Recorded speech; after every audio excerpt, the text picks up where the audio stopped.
Привет, меня зовут Артур. А как тебя зовут? Привет, меня зовут Катя. Очень приятно. Мне тоже очень приятно. Ой, мы начали с ты. Наверное, можно с вы начать, да, наверное, в начале? Давай. Да, окей.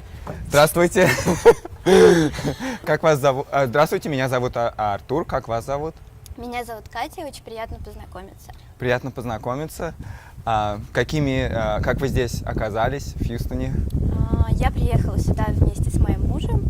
Его перевели из московской компании в американский филиал его компании. А как вы здесь оказались? Очень интересно. Я оказался здесь, я приехал сюда учиться в школе, и после окончания старших классов, после окончания школы я поступил в университет и продолжаю здесь учиться. Да. Сколько вам было лет, когда вы сюда приехали? Мне было 15 лет, почти 16, да.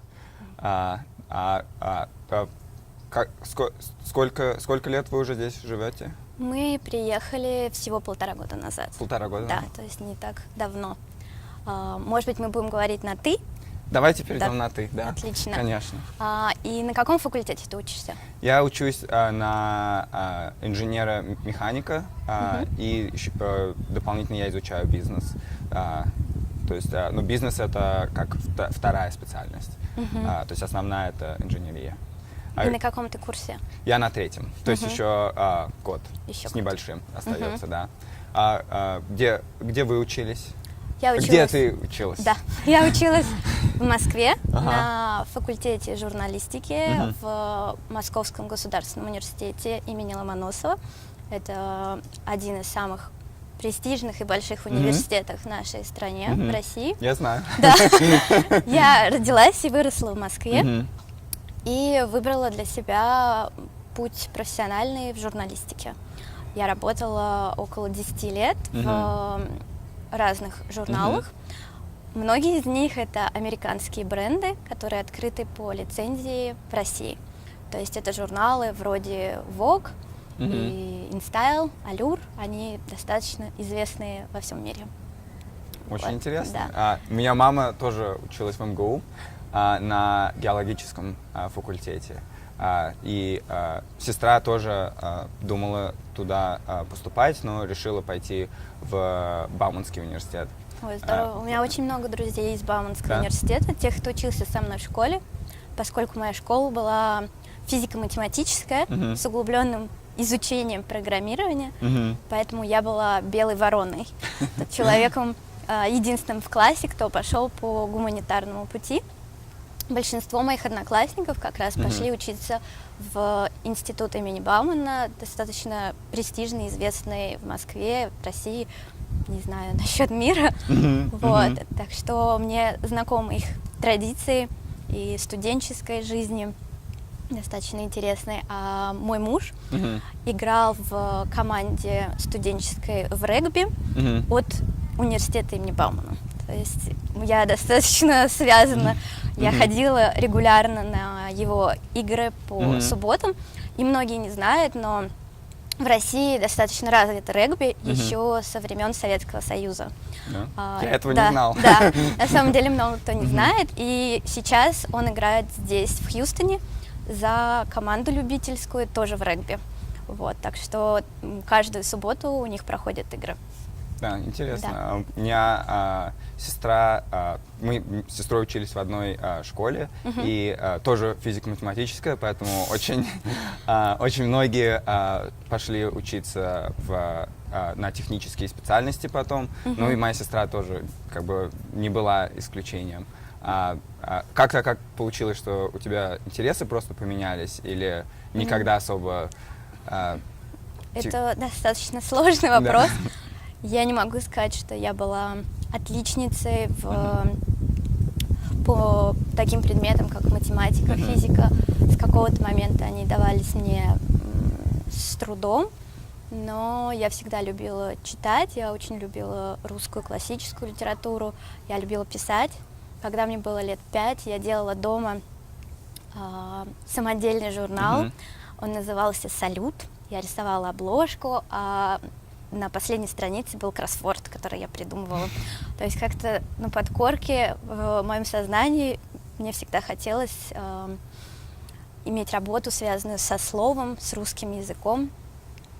И когда я стала заканчивать школу, то моя сестра старшая, она посоветовала мне пойти на факультет журналистики и попробовать себя там. И я пришла в университет и поняла, что это действительно мое, что мне очень нравится, у меня получается. И даже сейчас я продолжаю писать для русских изданий, пока я живу в Хьюстоне. Вот. С новыми технологиями это абсолютно не проблема. То есть мне очень нравится, можно брать интервью, живя в Техасе, брать интервью у русских врачей, у русских экспертов. Они даже не догадываются, откуда я им звоню.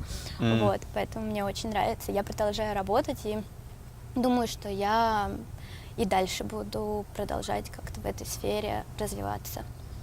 Вот. Очень интересно. А какие у тебя планы, чем ты хочешь заниматься, когда вырастешь, когда закончишь университет? Это шутка была. Ну, точно, пока я как бы еще не очень определился, чем именно я хочу заниматься, но мои интересы, я хочу, чтобы я использовал в будущем и свои инженерные навыки, и бизнес, и использовал их в бизнес-сфере, и поэтому прошлым летом я работал в компании, которая занимается производством самолетов, и очень интенсивная технологическая компания, но работал в бизнес-сфере, и этим летом у меня тоже как бы похожая ситуация, то есть компания, которая довольно имеет серьезное производство, но в то же время я буду как бы на бизнес-области работать. Но это авиационная отрасль или уже другая отрасль? Это уже другая. Это производство товаров для дома и... Сложно на русском подобрать. Я понимаю. Да, поэтому... Да, но это уже как бы другая сторона бизнеса, поэтому будет интересно посмотреть, что, как, но я точно знаю, что не хочу очень техническую работу, потому что... Тебе нравится и с людьми общаться, да. И как-то бизнес-процессы развивать. Да. И, ну, то есть я как бы чувствую, что есть разница между моими интересами и интересами моих сверстников, потому что многие изучают инженерию, потому что им нравится применять навыки и строить разных роботов, и работать над какими-то проектами, но им не настолько нравится изучать теорию в классах, а для меня это противоположно. Для меня мне нравится наоборот в классе решать задачи, как бы изучать теорию, понимать, что к чему, но не столько как бы применять это. Прикладное, да. А чем ты занимаешься в свободное время? В свободное время я люблю ходить в тренажерный зал, я люблю ходить, когда удается, время свободного очень немного у студентов Райса. Я догадываюсь.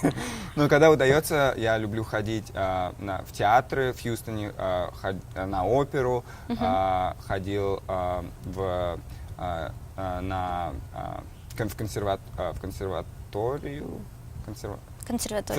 филармонию, да, филармонию в Хьюстонскую. Да. И когда удается в музее у нас поблизости, и нам, студентам Райса, часто дают бесплатные билеты, и поэтому выбраться с кампуса не часто удается, поэтому... Ну, в отличие от тебя, у меня, видимо, несколько более подвижный график, поэтому я могу позволить себе и среди недели пойти в музей или в театр. Вот. И, конечно, переехав в Хьюстон, я была приятно удивлена культурной жизни этого города, потому что здесь очень много музеев, очень много театров, достаточно высокого уровня постановки. И мы были, например, с мужем на Щелкунчике прошлой зимой. В России есть традиция перед Новым годом очень многие люди покупают билеты в Большой театр в Москве, один из, можно сказать, визитных карточек Москвы и России, все его знают, на балет «Щелкунчик». Приходят туда вместе с детьми, и это действительно создает очень праздничное настроение. И русский балет, он до сих пор известен во всем мире, и танцоры, они тоже периодически приезжают в Хьюстон с труппой, с гастрольными, и это очень здорово. И, конечно, музей Хьюстона мне очень нравится, потому что современное искусство, здесь очень интересные выставки, и большое количество современных художников делают скульптуры только для Хьюстона, как был построен вот недавно Аниш Капур, сделал Боб, такой же, как в Чикаго, но стоящий вертикально. И это здорово, потому что город развивается, и хочется видеть на улицах все больше и больше. Так же, как в Москве сейчас так большой бум на именно облагораживание города, на то, чтобы город был удобнее для жителей. Конечно, с нашей погодой ты не можешь ездить на велосипеде круглый год, как ты можешь это делать в Хьюстоне, но все равно мне нравится эта тенденция. А когда ты был последний раз в Москве? Последний раз в Москве я был зимой на зимних, на новогодних каникулах. У нас почти целый месяц каникулов после окончания первого семестра. И поэтому нам как бы здесь не разрешают оставаться на кампусе. Поэтому у меня, в принципе, не было вариантов? Ну, без вариантов. Ну и просто как бы съездить, повидаться с семьей, потому что семья у меня почти вся там живет до сих пор. И вместе встретить Новый год. Поэтому это... А ты живешь здесь на кампусе? Я живу на кампусе, да. Все 3 года, и в следующем году тоже буду на кампусе, да. И как тебе студенческая кампусная жизнь? Очень нравится.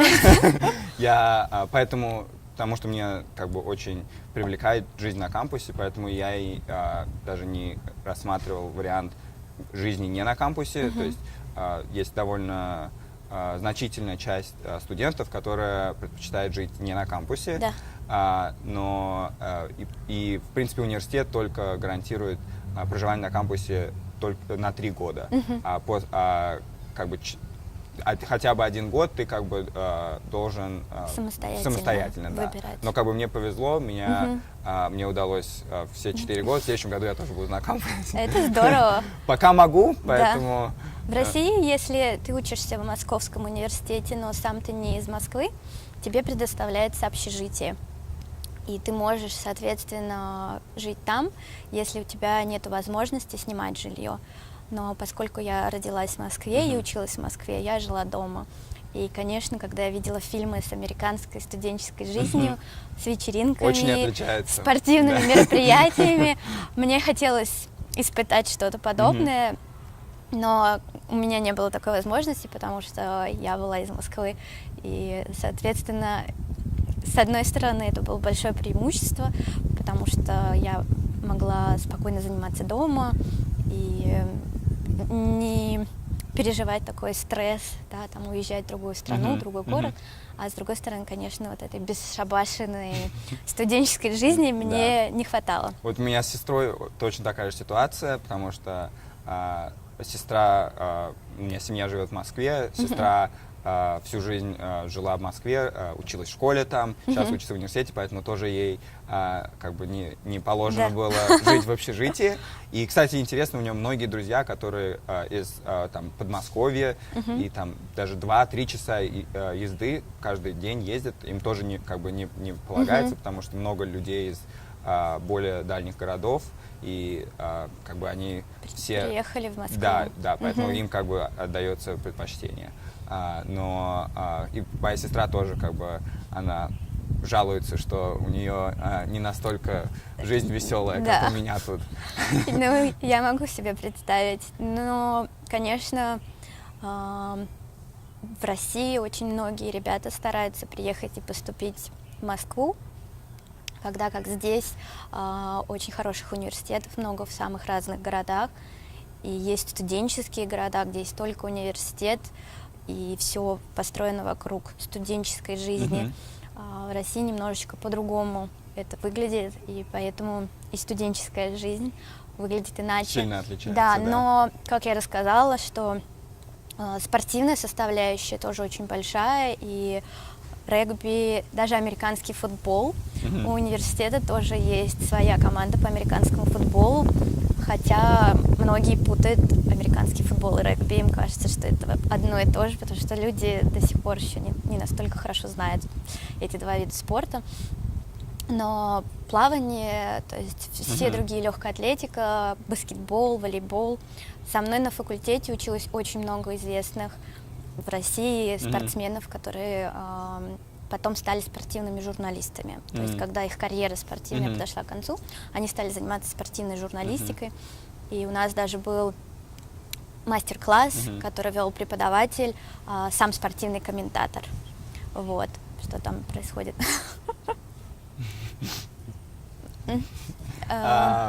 Я хотел сказать, что у меня сестра тоже, кстати, в спортивной команде в университете. Она учится, она помимо учебы довольно интенсивной, она еще плавает за команду университета, и она плаванием тоже уже давно очень занимается. Я как бы раньше начал это дело, но у меня это не так хорошо пошло. Да, а она как бы плавала почти с ранних лет и продолжает плавать, и раньше она все время говорила, что ей это очень не нравится, и она хотела бросить это все время, но потом и делала, и как бы что говорила, что это она делает для нас, для моих родителей, для меня, но потом в университете она сама решила вступить в команду, и сейчас она выступает там на многих соревнованиях с другими университетами, конкуренция у них, и хороший способ избегать посещения общего как физкультурного класса, потому что это как бы идет в счет, да, спортивного. Да, мне кажется, в России не всегда, или, может быть, еще, когда тебе не очень много лет, ты не до конца понимаешь, зачем тебе нужен спорт, но чем старше ты становишься, то ты понимаешь, что заниматься собой, собственным телом очень правильно. И, например, поскольку в Хьюстоне очень хорошая погода большую часть года, мне нравится и очень большое разнообразие различных спортивных студий, куда можно прийти и заниматься с разным уровнем подготовки. И когда я переехала сюда, я стала заниматься намного больше йогой, занятиями на велосипедах, то есть сайклингом. Soul Cycle? Soul Cycle, да, я ходила на Soul Cycle, я даже своего мужа позвала, ему понравилось, но ему было сложно, поскольку нагрузка отличалась от регбийной. Да. Вот, и действительно очень здорово, мне нравится, что здесь можно прийти на класс, и тренер, он будет рад тому, что ты пришел, и неважно, как хорошо у тебя получается, но ты уже молодец, потому что ты стараешься.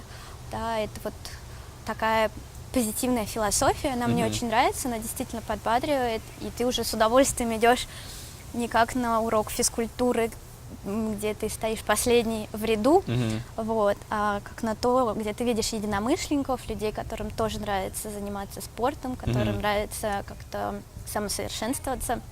Вот, и здесь очень большое разнообразие и беговых клубов, и тренировок по йоге, по пилатесу, это здорово. Я знаю, что в Райс у вас тоже есть даже йога, пилатес. Да, у нас очень хороший есть спортивный центр. И спортивный комплекс. Спортивный целый комплекс, да, и там предлагают и разные классы, и йога, пилатес, и есть как называется, как sweat training, то есть это более такая физическая нагрузка. Высокой интенсивности. Да.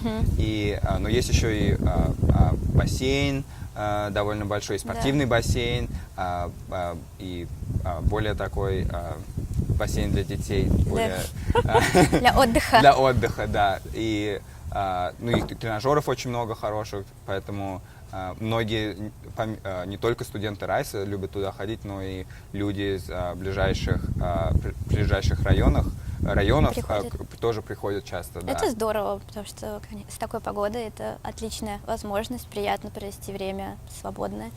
А скучаешь ли ты по русской еде? Не хватает ли тебе чего-то здесь? Это самый часто задаваемый вопрос, когда ты с кем-то знакомишься в другой стране. Меня чаще всего спрашивают, а что такое русская кухня, и скучаешь ли ты по ней? Вот мне интересно, скучаешь ли ты по еде? Какой-то особенный русский? Какой-то отдельные какие-то блюда вспоминаю, да, и как бы хочется их иногда, но такие, мне, например, очень нравится селедка под шубой. Да. Но здесь такого никогда не увидишь. Ну и просто как бы домашняя еда, которая приготовлена мамой или бабушкой, там гречка с котлетой. Ну, то есть у меня как бы вкус довольно простой, я всегда ел все, что мне давали. Но поэтому, в принципе, меня как бы еда и здесь удовлетворяет, и как бы всегда можно найти и более такую здоровую пищу, и можно и побаловать себя иногда там бургерами с картошкой жареной, но... Ты сам готовишь? Нет, у нас на кампусе есть питание. Столовая? Да, и не одна, у нас 6 столовых, и в каждой свое меню, свой шеф-повар, и можно заранее посмотреть, где что будет там на ужин, на завтрак. На завтрак обычно одинаково, но обычно обед и ужин, они как бы меняют, и можно как бы выбрать, что тебе подходит по вкусу, там по твоим каким-то диетическим ограничениям. И, ну, хотя большинство людей предпочитают есть в столовой, которые как бы которая как бы ближе к их где общежитию. Они живут? По месту жительства. Да, ну это здорово, конечно. Переехав сюда, я стала намного больше готовить. Мне стало нравиться это и экспериментировать, в том числе даже с какими-то американскими рецептами, американскими блюдами. И самое смешное, что мой муж очень переживал, как же вот гречка, его любимая. Гречка для меня тоже, это как святое. Да, но для меня, я ее не ела ни в России, и за 1,5 года я ее приготовила 1 раз, поэтому у меня не было с этим проблем. Мне нравится, что в Хьюстоне очень большое количество представителей разных национальностей, которые сюда приехали по работе или приехали сюда жить, или с детства здесь. И, соответственно, очень много разных кухонь мира, аутентичных, то есть те блюда, которые ты придешь и будешь пробовать в ресторане, это будет действительно тайская кухня, китайская, индонезийская, эфиопская, поэтому такое разнообразие, можно, мне кажется, хоть каждый день ходить в какое-то новое место, потому что это можно найти демократичный вариант и при этом действительно попробовать разные кухни мира. Это очень здорово, поэтому, когда меня спрашивают, скучаешь ли ты по русской еде, я не могу сказать, что я скучаю. Всегда можно и приготовить, или действительно попробовать, наоборот, что-то другое, чего я никогда не пробовала, например, в своей жизни. И одно из моих любимых мест в Хьюстоне это Чайна-таун, в котором очень большое количество представителей разных азиатских культур, не только рестораны, но и магазины с их интерьерными объектами, которые можно купить для дома, посмотреть на какую-то чайную церемонию. И что мне нравится в Хьюстоне, что очень много культурных фестивалей проводятся, японские, китайские, можно отметить китайский Новый год, это здорово, это позволяет, живя в Америке, все равно знакомиться с другими культурами, если особенно нет возможности путешествовать на дальние расстояния, то это вносит разнообразие в досуг, так сказать. Вот. У нас даже на кампусе тоже часто организуются мероприятиями всякими организациями, группами студентов, которые как бы принадлежат каким-то культурам. И вот недавно я ходил с другом на персидский Новый год, как бы они организовали целое мероприятие на кампусе, как бы в честь этого была еда, и музыка, и можно было познакомиться со студентами, которые приехали сюда из Ирана, и узнать про их культуру, их особенности. И я даже не знал, что есть такой, что у них есть свой отдельный праздник, Новый год. отдельный Новый год, да. Да, это здорово. У китайцев тоже свой отдельный Новый год, свое летоисчисление. И это интересно, потому что можно узнать и познакомиться, в том числе с представителями разных национальностей, узнать об их традициях. Мне это очень нравится. И мне кажется, что тебе стоит сделать русскую неделю или какой-то русский культурный праздник, потому что очень часто американцы спрашивают, а что такое русская кухня, какие вы фильмы любите, о ваших русских каких-то традициях. И можно поделиться с ними, рассказать про какие-то наши традиции и обычаи. Мне кажется, им тоже интересно, они достаточно конечно. открытые и любопытные. Сегодня вечером мы будем смотреть фильм «Стиляги», Здорово. который я сам, кстати говоря, и даже смотрел? не смотрел, да, поэтому будет хорошая возможность. Там очень хорошая музыка, мне очень нравится. Это фильм про 60-е, как раз про то, как в России, тогда в Советском Союзе, а не в России, зарождалась мода на буги-вуги, и все хотели попасть в Америку и посмотреть, как выглядит то, о чем они только слышали. Это здорово, мне нравится. Для меня был приятным сюрпризом, когда недавно в кинотеатре в Хьюстоне показывали фильм Андрея Звягинцева «Нелюбовь». Он был номинирован на «Оскар» как иностранный фильм. К сожалению, он не выиграл статуэтку, но фильм был очень интересным, и мне было приятно, что зал был практически полон, несмотря на то, что это были пасхальные выходные, и люди обычно проводят Пасху с семьей. Вот, но фильм действительно мне очень понравился, он был глубокий, и было после фильма странное ощущение, что я сейчас выйду из кинозала и окажусь в Москве, потому что это был мой первый опыт фильма на русском языке в обычном... Фильм был на русском, да? Да, фильм был на русском, с американскими субтитрами, и у меня было полное ощущение, что я сейчас выйду из зала, и это будет Москва, не знаю, центр города, а не Хьюстон, потому что до этого я ни разу не смотрела здесь русские фильмы на русском языке, соответственно.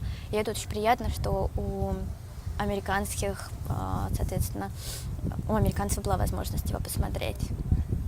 Вот. А ходишь ли ты здесь часто в кино, или вы устраиваете какие-то кинопросмотры с коллегами, с студентами? Студенты, не коллегами. Коллега это потом. Да, коллеги это потом. Я просто забываю, что ты пока в университете учишься.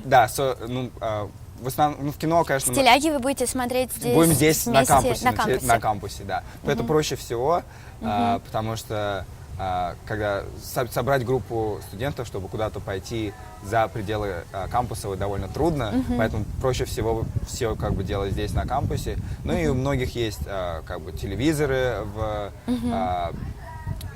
у них как бы в общежитии, или есть можно на экран спроектировать, то есть весь вы живете по одному или у вас несколько человек? Очень много, очень разные варианты, есть разные комнаты, есть там по 2 человека, есть по 6 человек, то есть зависит, и каждое общежитие имеет свои какие-то особенности, и поэтому нету такого как бы типичного, универсального какого-то, да, как комнаты, поэтому и часто и как бы твои предпочтения учитываются, когда ты хочешь там. Некоторые хотят жить по одному, некоторые хотят там в большой группе жить. Например, в следующем году я буду жить в комнате из 8 человек.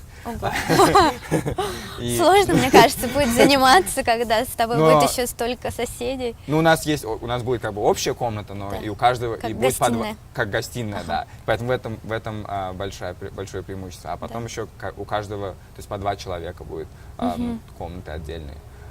Но обычно, наверное, люди все-таки стараются на кампусе, и можно сэкономить, если Да. в кинотеатры не самые дешевые. Ты знаешь, так интересно, что в американских кинотеатрах не всегда на билете указывают место.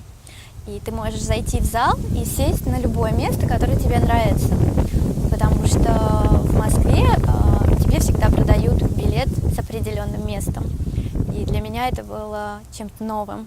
Точно так же, как на авиалиниях, если ты покупаешь билет, ты не всегда при регистрации имеешь свое место.